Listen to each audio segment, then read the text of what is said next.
Antes no era así. Los jóvenes deben de saberlo y los no tan jóvenes. Eran imposiciones de arriba. El presidente ponía a los gobernadores. Estoy hablando de una práctica que duró siglos.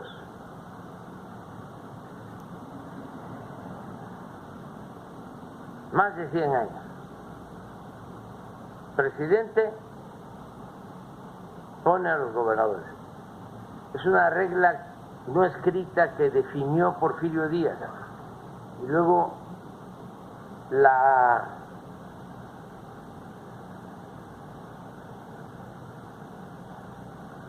renovó o se le atribuye a él el presidente Ruiz Cortines. El presidente pone a los gobernadores, a los diputados federales, a los senadores. Y los gobernadores ponen a los presidentes municipales y a los diputados locales.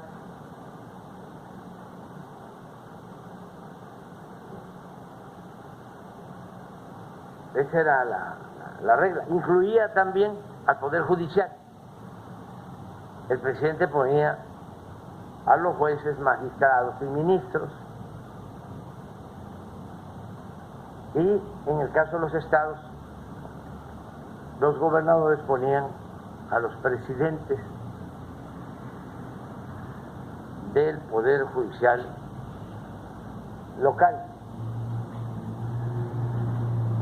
al Supremo Superior, ¿cómo es? Supremo Tribunal,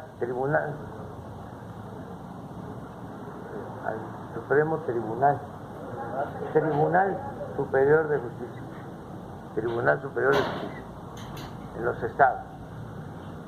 Entonces, eso ya está quedando atrás y es la gente, y ahora incluso estamos planteando, y voy a enviar una iniciativa para que los jueces, magistrados y ministros los elija el pueblo. Lo más pronto posible, este año, voy a enviar la iniciativa, porque es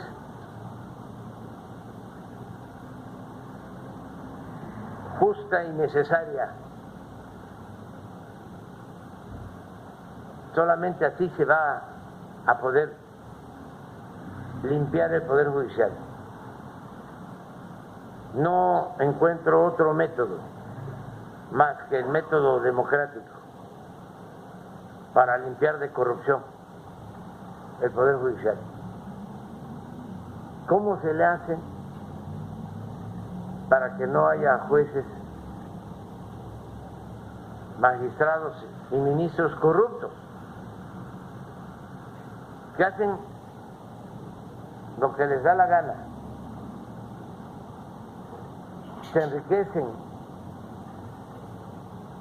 porque pueden ordenar la libertad de cualquier persona, aún tratándose de delincuentes peligrosos, de cuello blanco y de la delincuencia organizada? Pero no solo jueces, magistrados y ministros.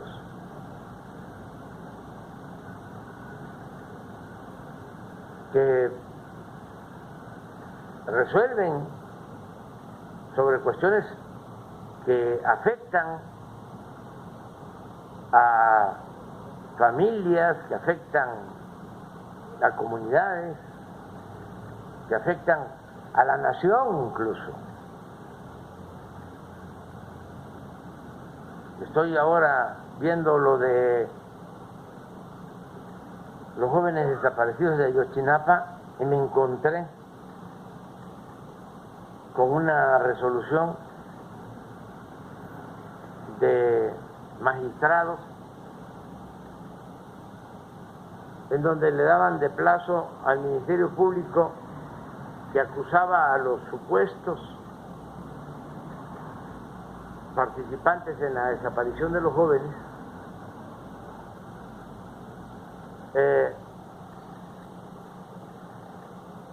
el Ministerio Público los acusaba y este tribunal, estos magistrados le dijeron al Ministerio Público: nos vas a resolver en 10 días aplicando el protocolo de Estambul, si fueron o no torturados. Y si en 10 días no me demuestras que fueron o no torturados, quedan en libertad. Y los dejó en libertad.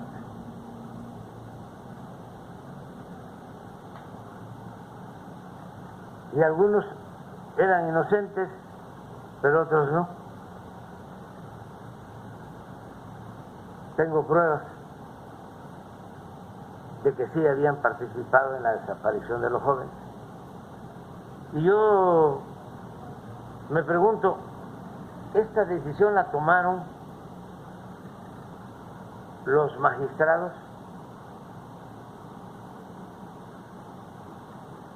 sin consultar a los ministros de la Corte o al presidente de la Corte de ese entonces? Porque no es cualquier resolución.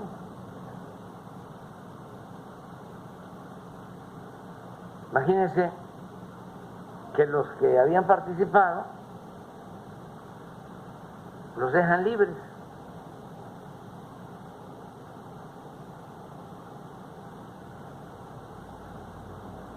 ¿Y por qué digo que sí habían participado? Porque posteriormente se convierten en testigos protegidos y ellos mismos confiesan que habían participado.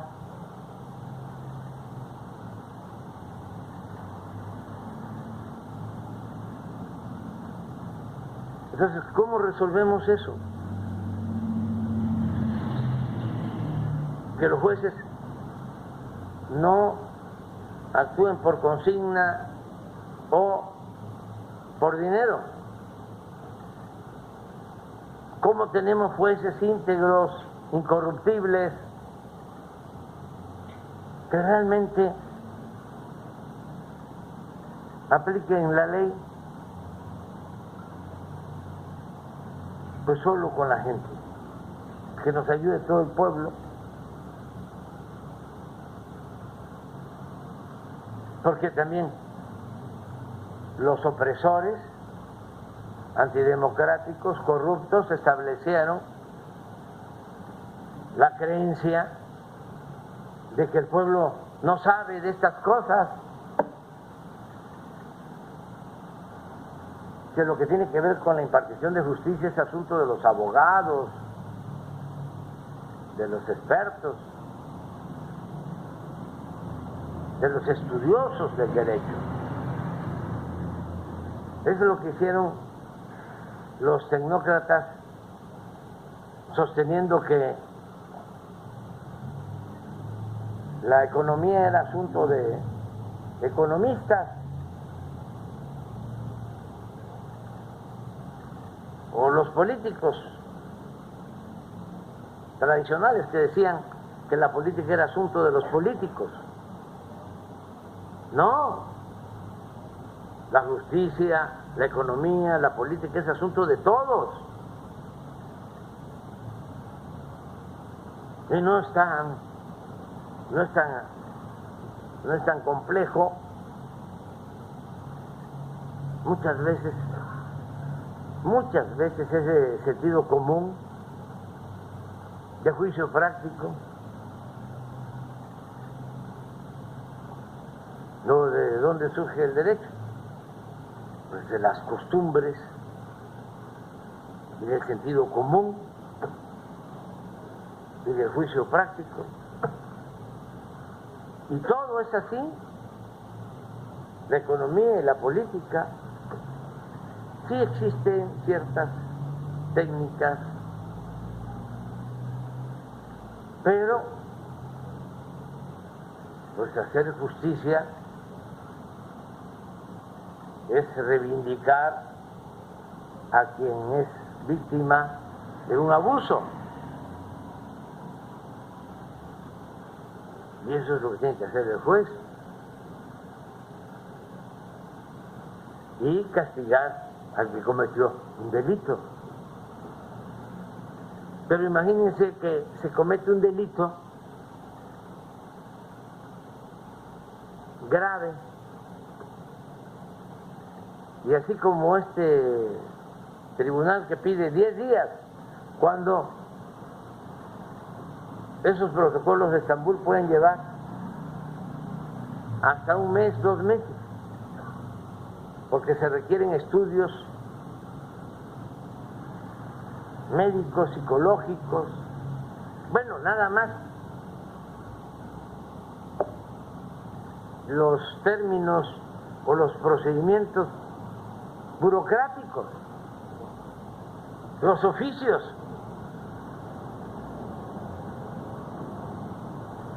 ¿Cómo actúan? Y más antes las instituciones, que no cuando llegamos encontramos un elefante echado, flojo, mañoso, reumático.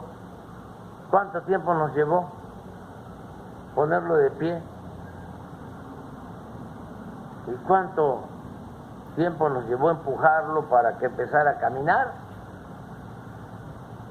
Pero resulta que no, en estos casos. O la otra pregunta, ¿cuántos presos llevan años sin sentencia? Años, 5, 10 o más años sin una sentencia. ¿Y cómo en estos casos 10 días? Y en otros casos 24 horas, 3 días, jueces que ordenan dejar en libertad a un prisionero en un término de 24 horas, 2 horas, para que no le dé tiempo a nadie y se libere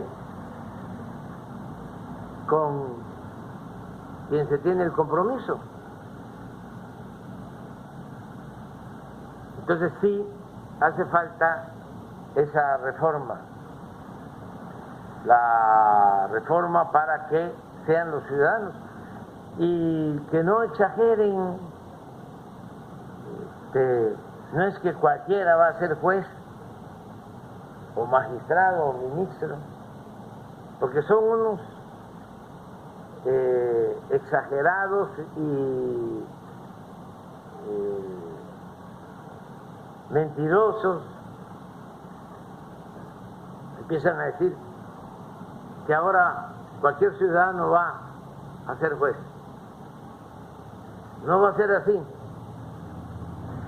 Pero si así fuese, nada más les recuerdo que desde que se fundó Estados Unidos, los jueces son ciudadanos.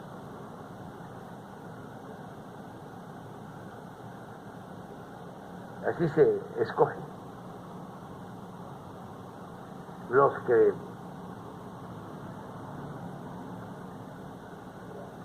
declararon culpable a García Luna fueron jueces ciudadanos.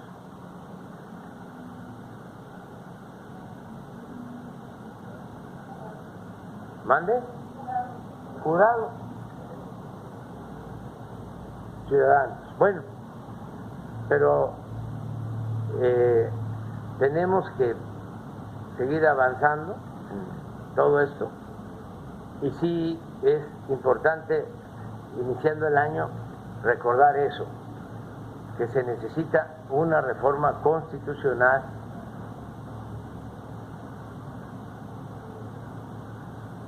y que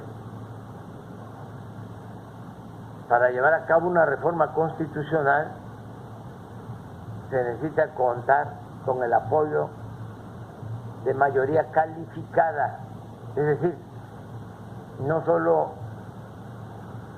es la mayoría simple en las cámaras, 50 más 1, 50% más 1, sino se requieren 2/3 partes.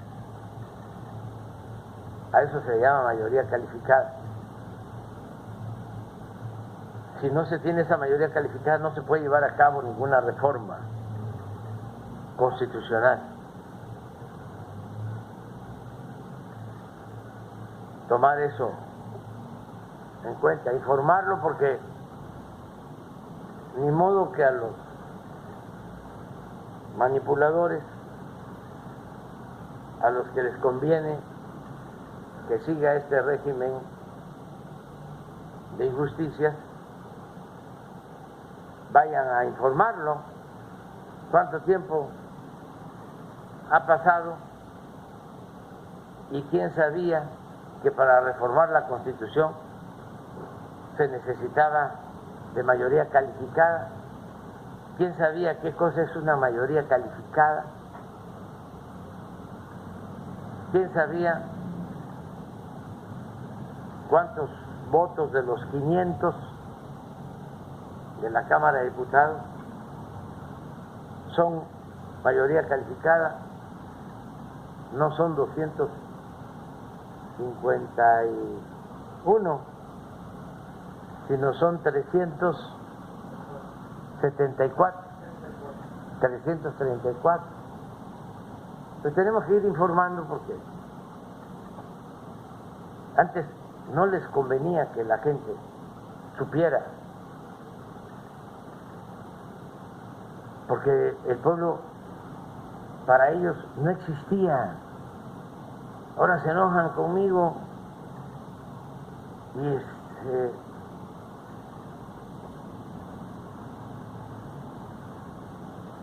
es totalmente injusto, exagerado. ¿Por qué se van a enojar conmigo? Si nosotros lo que estamos haciendo es informándole a la gente.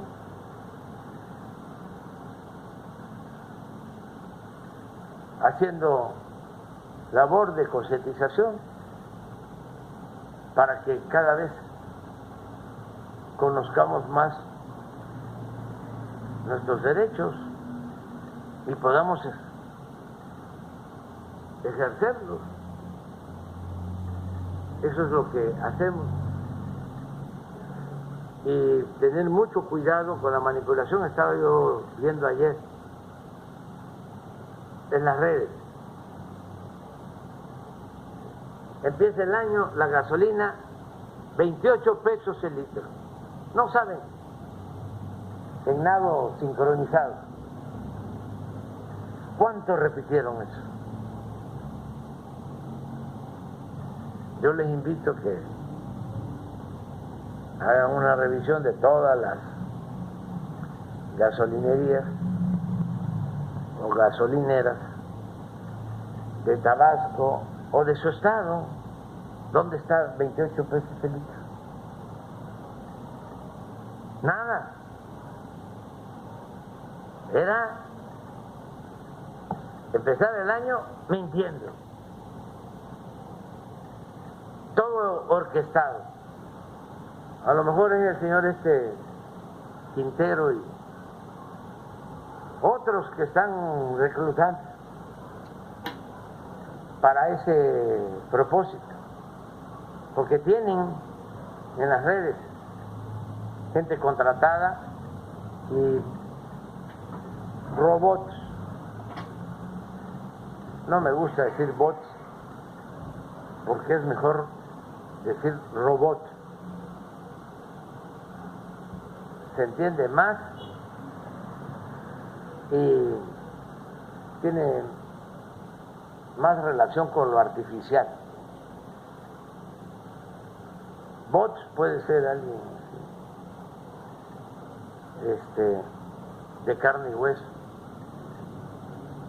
y un pedazo de pescuezo, pero el robot es, la gente lo entiende que es una máquina que la mueven, que la manipulan, que la controlan muchísimo. Dinero están gastando en eso, en bots, en robots. Y estos publicistas son los que le dicen a sus clientes: en esta campaña sobre el presidente.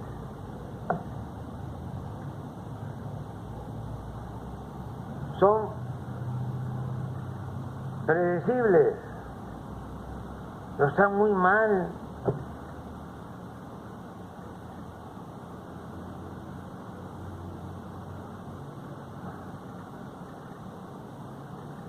¿Por qué no se dirigen a los jóvenes que van a votar por primera vez? Que les digan,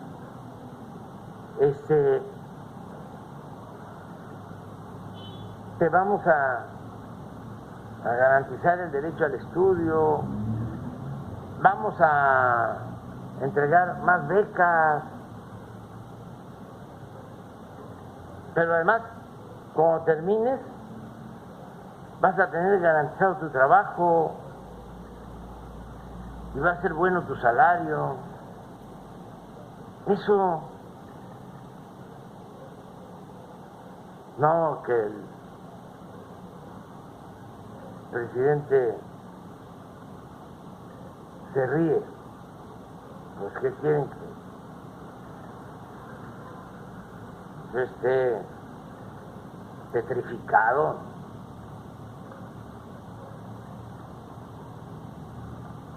O así.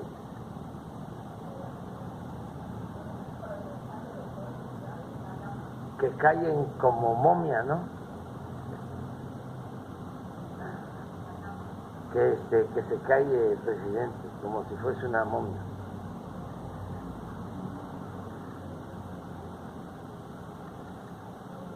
Pero es muy interesante. Ya, nada más por empezando el año, a nadie se le puede negar un consejo.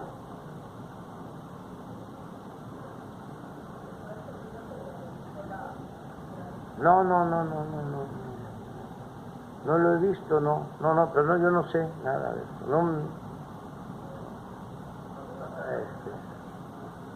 Sí, pero no.